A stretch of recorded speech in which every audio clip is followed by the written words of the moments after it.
High viewers, doctors kitchen and ব্লগসের আজকের পর্বে আপনাদের সবাইকে স্বাগত জানাচ্ছি। আপনাদের সাথে আছি আমি অধ্যাপক ডক্টর নাজনীন নাহার, ক্যান্সার রোগ নির্ণয় বিশেষজ্ঞ। বন্ধুরা, আশা করি সবাই খুব খুব ভালো আছেন। তো অনেক কষ্টের পরে, অনেক এক্সপেরিমেন্টের পরে আপনাদের সামনে একটি ছোট্ট রেসিপি নিয়ে এসেছি। শীতকালে তো সেটা ছাড়া হবে না। তো হাসান তারিক চৌধুরী, একটু বলেন না কি করতেছি আমি? এটা তো তোমার অনেক দিনের প্ল্যান যে তুমি এইটা কি, এটা দেখেন, এই জিনিসটা দর্শকদের চিতই পিঠা করে দেখাবা। এইটা একটা অসাধারণ জিনিস। এটা এখান থেকে বোঝা যাচ্ছে না, এটার ভিতরটা একটু ডার্ক দেখা যাচ্ছে, কিন্তু এটা ঢাললে পরে বোঝা যাবে। এইটা এটা হলো আমাদের বাংলাদেশের একটা ঐতিহ্যবাহী একটা জিনিস। সেটা হলো আমাদের খেজুরের রসের ঝোলা গুড়। খেজুরের রস জাল দিয়ে যে ঝোলা গুড় তৈরি হয়, সেই ঝোলা গুড় এটা স্বাদ, গন্ধ, এটা টেস্ট করার পরেই একমাত্র এটাকে বর্ণনা করা যাবে। এটা এত মজা। বন্ধুরা, এইটা হচ্ছে আমাদের একজন স্পেশাল মানুষ আছে, সবকিছুর জন্য একজন স্পেশাল মানুষ সেট করা আছে। তো এটা ওরা নিজেরাই করে। খেজুরের গুড়টা মানে পুরা পাটালি করেনি, এইভাবে ঝোলা রেখেছে। রসটাকে জাল দেয়। এটা একটু এক্সপেন্সিভ বাট একেবারেই ন্যাচারাল এবং অর্গানিক। যাই হোক, এটা যদি না থাকে, এটাই যে থাকতে হবে কোনো কথা নেই। এটা না থাকলে আপনারা খেজুর গুড়টাকে পানি দিয়ে জাল দিয়ে এরকম করে নেবেন। করে নিয়ে ওটাকে হালকা ঠান্ডা করে রেখে দিতে হবে। আর আমি এই যে এখানে হচ্ছে আমি চালের গুঁড়ি, চাল হচ্ছে পোলার চাল, চিনি গুঁড়া পোলার চাল 2 কাপ ভিজিয়ে রেখেছি প্রায় 4 ঘন্টা। তারপরে আমি ব্লেন্ডারে ব্লেন্ড করেছি। ব্লেন্ড করে বন্ধু, আমি 2 কাপের মধ্যে জাস্ট শুধু 1 টেবিল চামচ কর্নফ্লাওয়ার দিয়েছি, আর আধা চা চামচের একটু বেশি খাবার সোডা দিয়েছি, যেটা হচ্ছে বেকিং সোডা। তো আর কনসিস্টেন্সিটা দেখেন, মানে কোনো ধরনের কোনো থিক হবে না, একেবারে সরাসরি এটা পড়ে যাবে। কোনো এই যে আমি তুলসী, কোনো হেভিনেস কাজ করবে না, যে ভারী আনতে পারছি না সেটা না, একদম এরকম। কিন্তু একেবারে আবার পানির মতো পাতলা না, তার চেয়ে সামান্য একটু গাঢ়। তো এখানে আমার 1 লট ভাজা হয়েছে, আমি দেখাচ্ছি। দেখতে তাওয়া তো পাচ্ছেন? খুব সুন্দর। এটা বহু আগে কেনা, তো বানালো তো আর হয় না। এই যে দেখেন, এগুলা আমি দুধটা হালকা একটু গরম করে নিচ্ছি, পরে দিব। পিঠাগুলো আপনাদেরকে আবার তো আমি পরে দেখাবো যে কেমন হয়েছে দুধটাতে ভেজানোর পরে। এখন তো ভাঙলে আমার এখানে লস হয়ে যাবে, তারপরেও একটা ভেঙে দেখানোর চেষ্টা করব। ভাঙলে একটা খাইতে পারি। গরম গরম এটা আর একটু হবে, সামান্য একটু। তো এটার মধ্যে হালকা একটু তেল যদি ব্রাশ করে দিতে চান দিতে পারেন। আমি দিচ্ছি হালকা হালকা করে, লাগে না, তারপর দিলে তো ক্ষতি নাই, দেন একটু। তেল না দিলে আলাদা একটা টেস্ট হয়। ওই তো দিলে কোনো ক্ষতি নাই গো।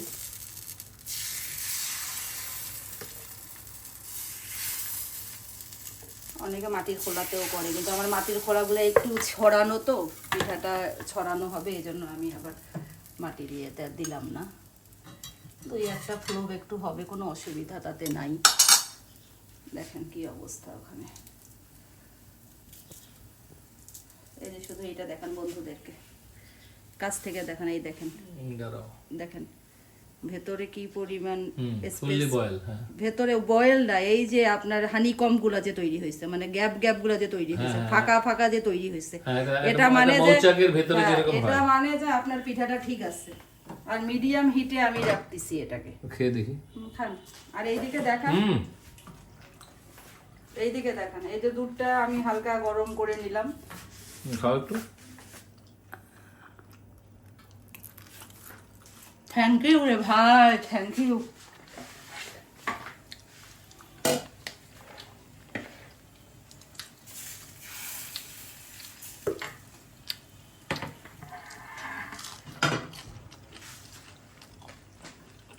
এটা হোক, দুধটা একটু বলক উঠুক। আমি নাকি দেখাবেন, এটা দেখান, সমস্যা নেই।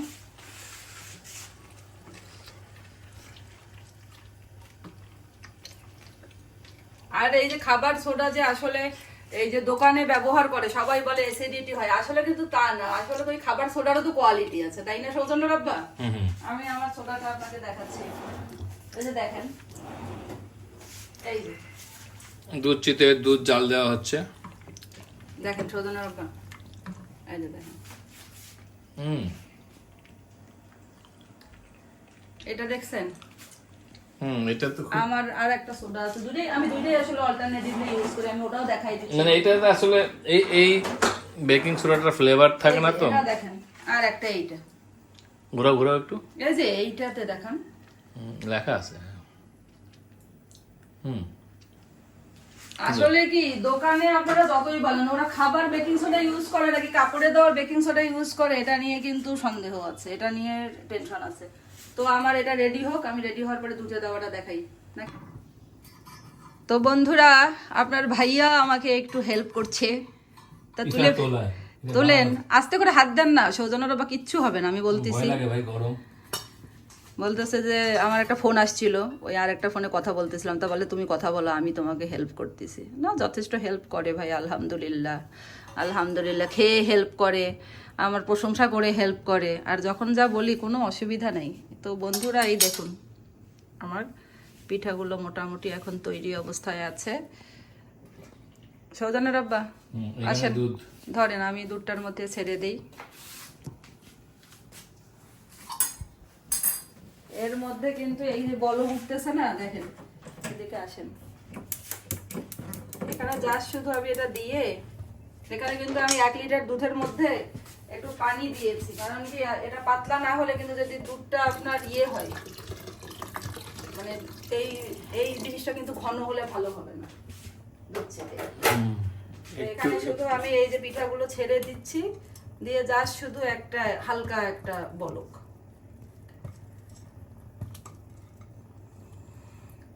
এর মতো কিছু গড়বড় তো থাকবেই,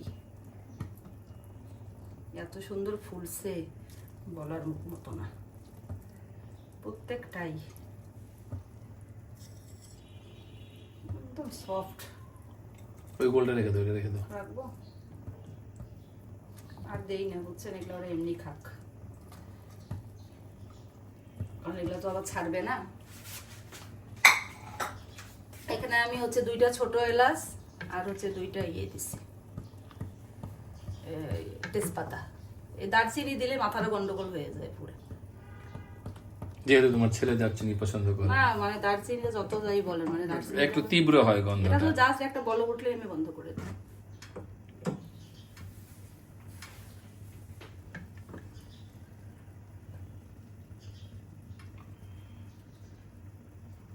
তাহলে কি দুধ চিতে হয়ে গেল?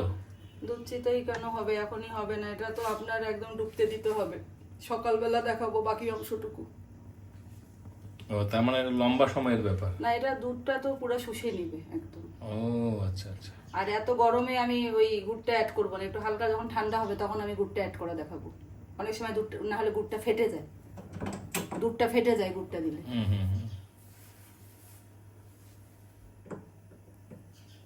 ঠান্ডা হলে দেওয়া ভালো আমার ধারণা। হ্যাঁ, একটু ঠান্ডা হবে, একটু পরেই দেবো, সামান্য একটু ঠান্ডা হতেই দেবো। তাহলে এটা চিতই পিঠার দুধ খেতে থাকুক।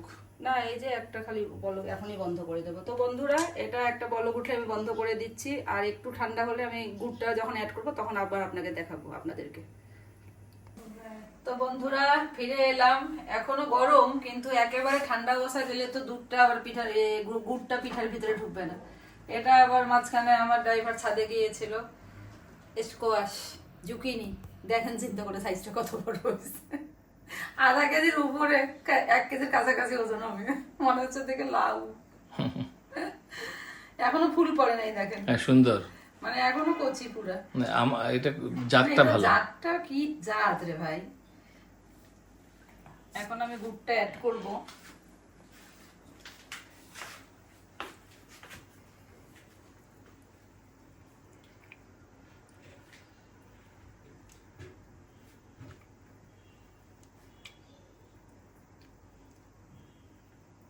মিষ্টিটা একটু চেক করে নিই, তারপরে আবার। মিষ্টি যদি করা হয় হচ্ছে, আর খারাপ কিছু লাগবে না।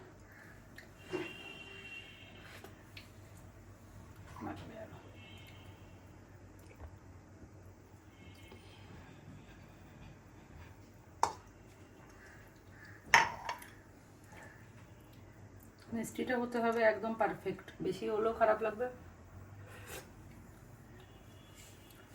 বড় ভান্ড খোলা লাগবে, ছোট ভান্ড হার মেনে এখানে ঢেল না, ছোটটাতে ঢেল না। নেবে ওকে ঢেলে দেখি সাইড দেন, কম হয়েছে মিষ্টি। এগুলোতে মিষ্টি একটু লাগে। এটা ভুলেও একদম ভেজা কোনো কিছু দিয়ে ধরা যাবে না, তাহলে প্রিজার্ভ করলে প্রিজার্ভই হবে না, ছাতা ধরে যাবে। সবাই জানেন আপনারা। মাঝে মধ্যে এমনভাবে কথা বলি মনে হয় রান্না শুধু আমিই করি, আসলে আপনারা সবাই তো এক একজন গুণী রাঁধুনি, আমি জানি।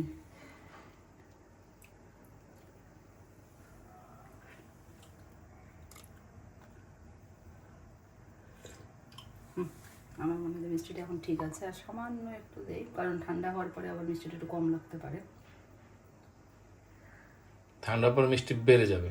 বাড়বে না, তারপরও মানে একটু যদি মিষ্টিটা আবার হালকা হলে তখন আবার ভালো লাগবে না। দেখেন নেড়ে দাও, আর নেড়ে দাও। আর না, আমার দেখছেন দুধ কি ফাটলো? না,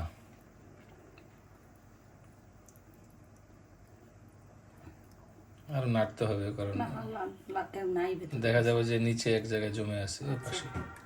কোথাও দেখেন আপনি, চোখে পড়ে? এটা তলানিতে থাকবে, আমি না, কিভাবে না, দেখবো? নাই নাই নাই, নেড়ে দিছি আমি, নাই। ঠান্ডা হলেই বরং আরো মজা হবে। আমার মনে হয় যে একেবারে পারফেক্ট আছে, এটুকু যেহেতু এক্সট্রা আছে দিয়ে দিই, একটু সমস্যা নেই। একেবারে উপর করে হাঁড়ি, উপর করে রসের হাঁড়ি উপর করে রস ঢেলে দিলাম। এখানে অনেকে নারকেল দেয়, নারকেলের কুড়ি দিলে ভালোই লাগবে, খারাপ লাগবে না। তো এখন রেখে দেই, ওয়েট করি 6-8 ঘন্টা, দেখি কি অবস্থা দাঁড়ায়। ঠিক আছে। তো বন্ধুরা, আমি আমার দুধের মধ্যে চিতই পিঠা ভেজানো শেষ। দেখুন দুধটা একদমই পাতলা, এরকম হলেই ভালো লাগে। তো আমি আপনাদেরকে তুলে দেখাচ্ছি, একটা কেটেও দেখাচ্ছি। মানে এত মজা হয়েছে, আমি একটু খেয়েছি আর রেখে দিয়েছি, যে ভিডিও শেষ না করে তো আর খাওয়া যায় না। তো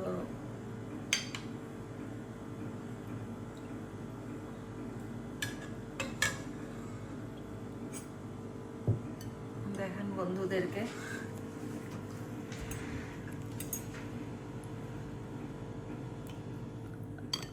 আপনারা দেখুন যে একেবারে ভেতর পর্যন্ত জিনিসটা ভিজে গিয়েছে এবং একদম ফ্লাফি সফট, বুঝছেন? একেবারেই সফট, একদম সফট ফ্লাফি সেই রকম, দেখছেন? এই দেখেন, মানে খুবই টেস্টি হয়েছে। আমি টেস্ট করেছি দুটো। তো বন্ধুরা, এভাবে আপনারা দুধ চিতই বাসায় ট্রাই করবেন। আপনারা হয়তো বা আমার চেয়েও ভালো পারেন, আমি করে খেলাম সেটাই আপনাদের সাথে শেয়ার করলাম।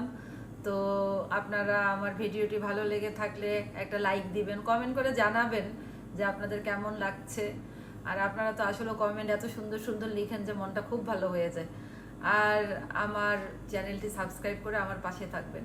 সবাই খুব খুব ভালো থাকবেন। আল্লাহ হাফেজ।